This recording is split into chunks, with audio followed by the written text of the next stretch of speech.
The skirl of the pipes and the lilt of the kilt. No, it's not Scotland. In fact, it's as far away from Scotland as you can get. New Zealand. And the event, a rugby carnival.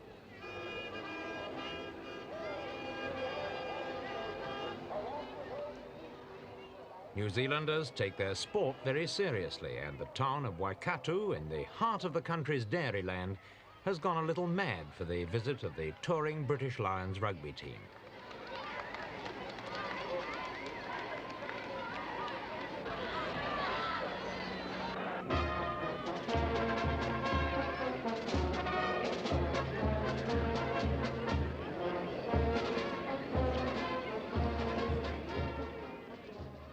This Lions tour is not merely a series of rugby matches, but one of many ties that have linked Britain and New Zealand for 130 years.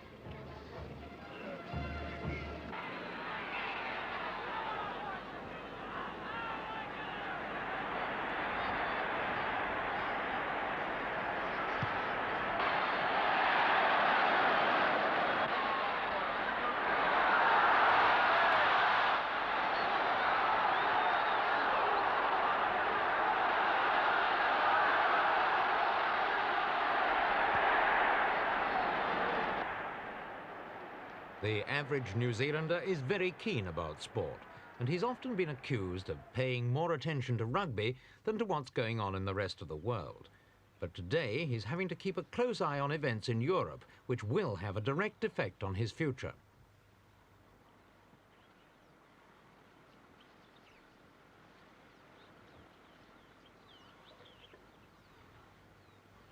New Zealand is generally regarded as the world's most efficient agricultural country. It exports more dairy goods than any other and also produces large quantities of meat and wool. In fact, over 80% of all New Zealand's exports are derived in some form from sheep and cattle.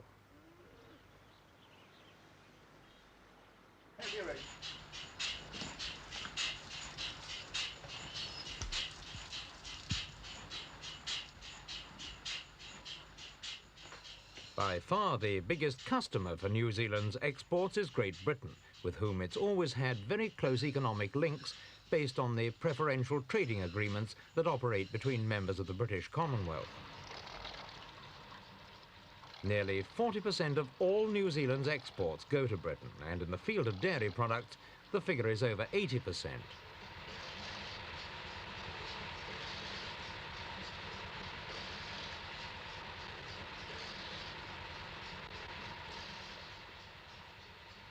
In the past, this guaranteed market has been a boon to New Zealand's farmers. But today, it's become their greatest weakness, for Britain is currently negotiating her way into Europe's own trading group, the European Common Market, and if the Continentals have their way, New Zealand's products will be excluded from the enlarged community.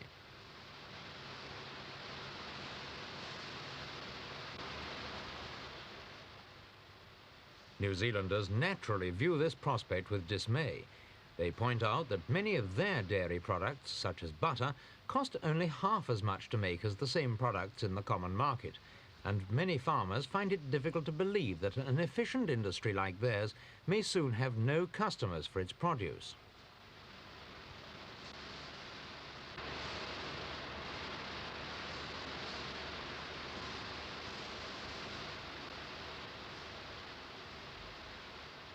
There are 268 butter factories like this in New Zealand. Most of them will be out of business within 5 years if alternative markets are not found.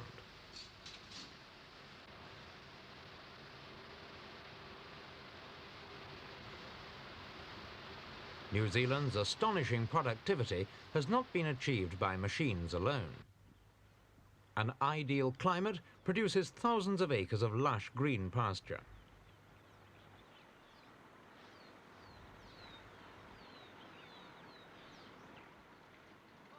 The main ingredient in New Zealand's success has been sheer hard work. The average New Zealand dairy farmer works about 90 acres and handles a herd of more than 100 cows with the help of no more than his wife and perhaps one seasonal labourer.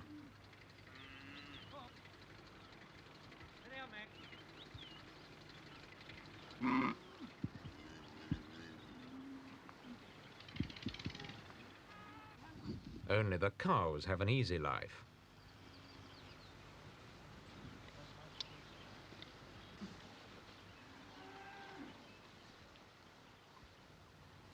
All this hard work and efficiency have enabled New Zealand to compete on world markets. But the result has been that New Zealand farmers get lower returns per pound than farmers in any other country, and therefore have to produce more to earn the same income. Small wonder, then, that they're alarmed at the prospect of losing the one market they were really guaranteed. Ron Pemberton is one of many who believed the British market would always be there. Why? Well, really speaking, we are part of a family. Britain has been the head of the family, and we've never seen any reason to change that view. We've where the policy of perhaps the the New Zealand government was for many years, where Britain goes, we go. This is what we were taught at schools. I was a child, and this was the policy that was advocated. Do you feel then that Britain, by changing direction now, is selling you short, is not sort of standing by you as it should? It almost amounts to a betrayal. This is how strongly I feel about it. I feel that to foster the farming community and people in New Zealand over these years, and then to turn around and suddenly say, well, we've got something better and we don't want you anymore, it is a betrayal. It's a real sellout. But do you think that Britain can always go on owing New Zealand a living? Well, it's not a question of owing. It was reciprocal. We bought our manufactured requirements from Britain. In this way, it was to our mutual benefit.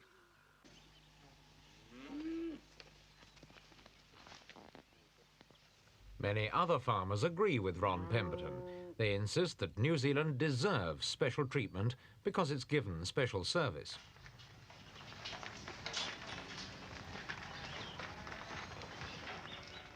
The farmers' argument is that while New Zealand's had a steady market, Britain's had good food at unbeatable prices.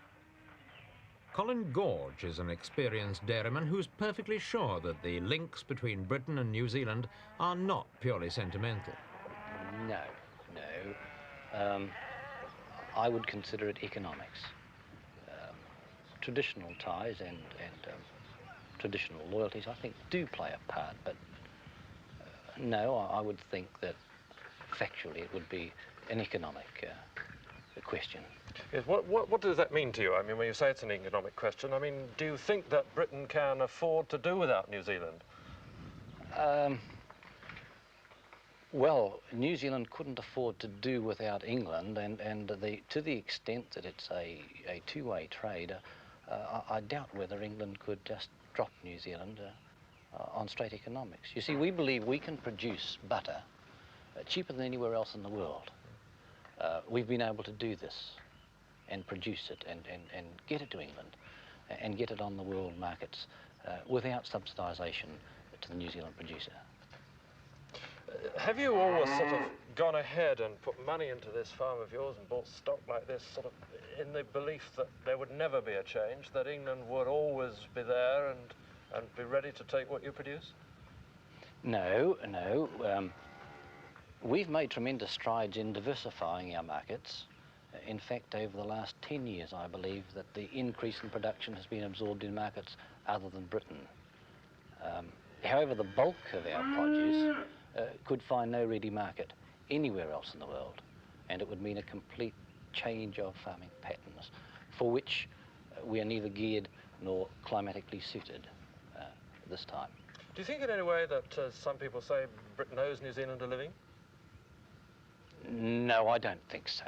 No, I think that's, it was a very happy catchphrase years ago, but no, I don't believe it. I think it would be just straight economics at the moment. But at the moment, you think on the straight economics, New Zealand couldn't stand on its own feet? Not if we were to suddenly take the market, the United Kingdom market from us. No, we couldn't. It would need a long transition period and a complete restructuring of our farming patterns in New Zealand. According to some New Zealanders, the loss of the British market would be disastrous in any case, with or without a transition period. But not everyone is quite so pessimistic. Kenneth Cumberland is a university professor and part-time farmer who believes the problems will be large but not insoluble. They can't get rid of all the butter overnight, no, but on the other hand, the dairy industry has been rapidly diversifying.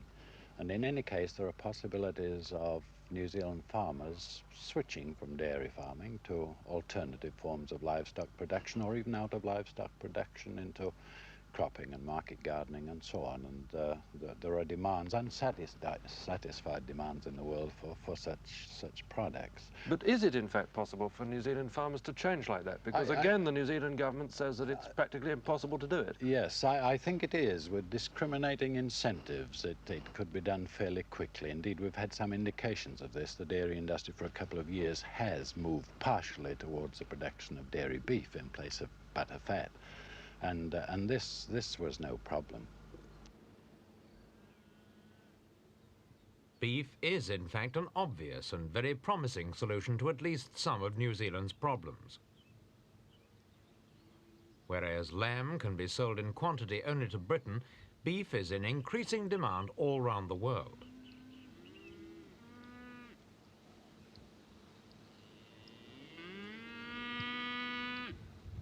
Forewarned of the impending crisis in the dairy industry, farmers have been turning more and more to the production of beef. There are now well over 5 million beef cattle in New Zealand, and last year, beef production actually outstripped lamb. 440. 430.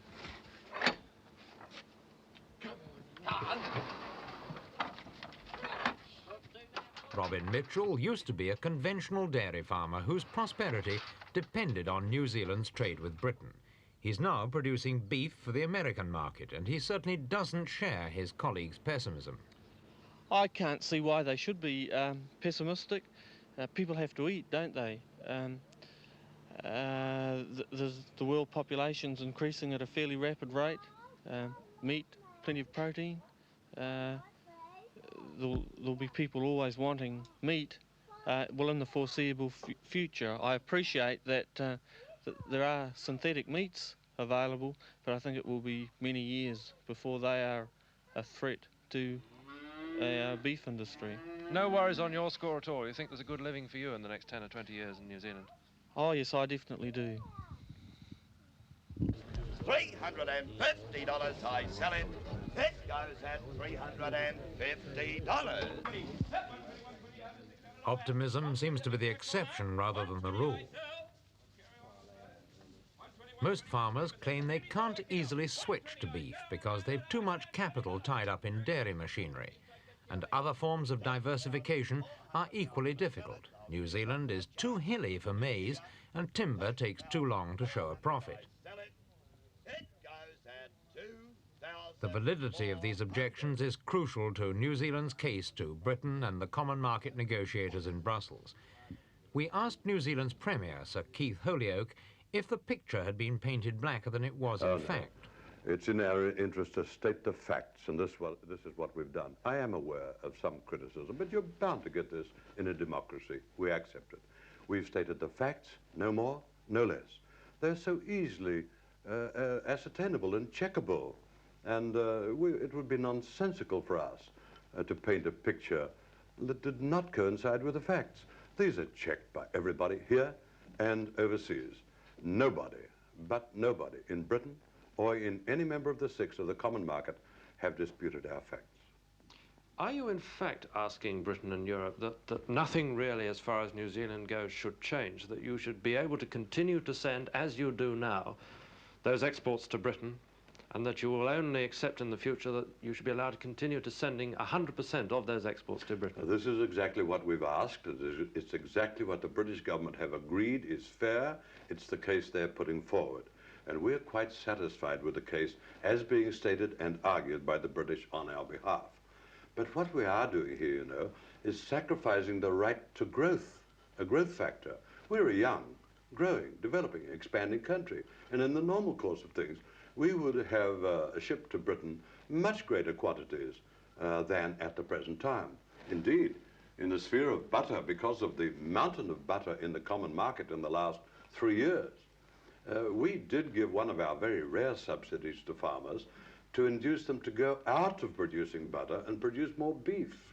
And so even in the last couple of years, we've sent much less butter, thousands of tons less butter than we otherwise would. We're making a big sacrifice in saying we are not making any claim for future growth rate. One problem New Zealand is always going to have is remoteness. Even Australia is over 1,000 miles away. Although New Zealand does export to 90 countries around the world, including the Soviet Union and Communist China, it's been nothing like as successful as Australia, which has many of the same problems. Both countries have had at least 10 years to prepare for Britain's entry into the EEC. So why has only Australia found alternative markets?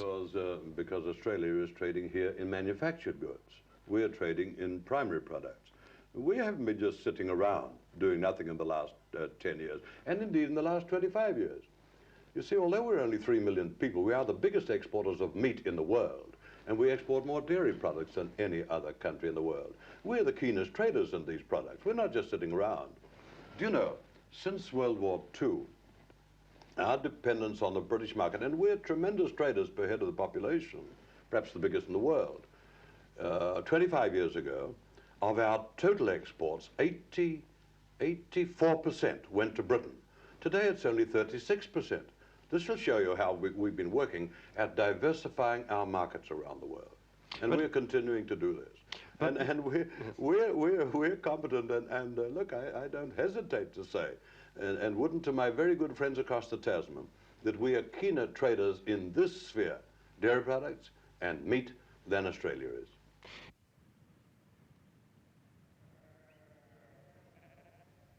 Although New Zealand will continue to rely on agriculture for much of its wealth in the foreseeable future, it's already clear that manufacturing will take over from farming as the main prop of the country's economy. In the last 3 years, manufacturing has developed rapidly and now accounts for 20% of New Zealand's gross national product. Heavy investments like this steel mill at Waikato on the North Island are now producing the basic commodities for a whole new range of manufacturing industries.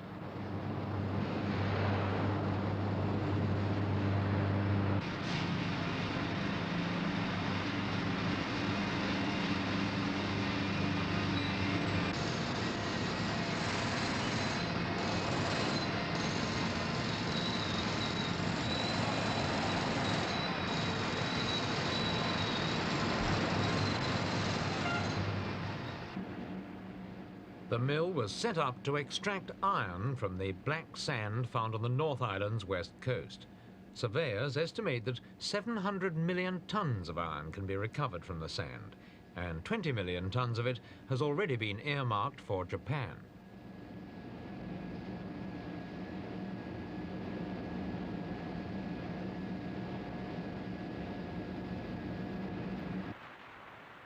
There's promise, too, in textiles. Instead of exporting raw wool at low world prices, New Zealand is now using it to produce high-quality carpets, many of which are exported to Australia and even EEC countries. With a population of only 3 million, New Zealand could never hope to become a really big mass producer, but it could be successful as the maker of highly specialized industrial products.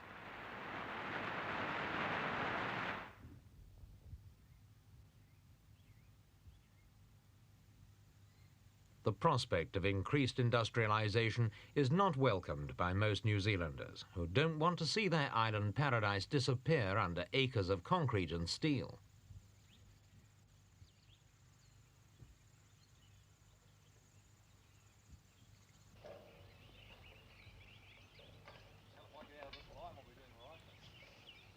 Despite all the gloomy talk, there are many young farmers who are willing to meet the challenge head-on.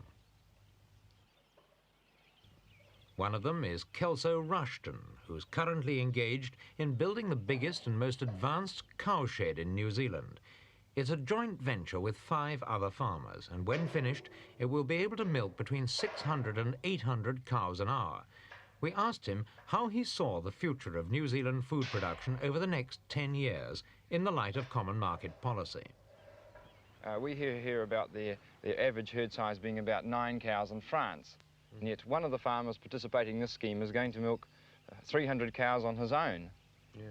Now, this gives you an idea of the relative efficiency. So I think that in the 10-year period that you were questioning me about, I think that this is far more likely to result in our favour than theirs, and that, in fact, the demand after the 5-year period, while it might be a wee bit rough for a while, I mean, this is normal world trading conditions, and we're open to competition with everybody. And I think in the longer term, the 10-year period, I think this will see us starting to come out on top again, and this is where I place my confidence. New Zealand will, of course, need more than just confidence to see it through the difficult period which undoubtedly lies ahead, whatever the final agreements reached in Brussels. But its farmers have already proved beyond question that they know better than anyone else in the world how to produce high-quality dairy products cheaply and efficiently. It would be a pity, to say the least, if all this expertise and enthusiasm were to go to waste.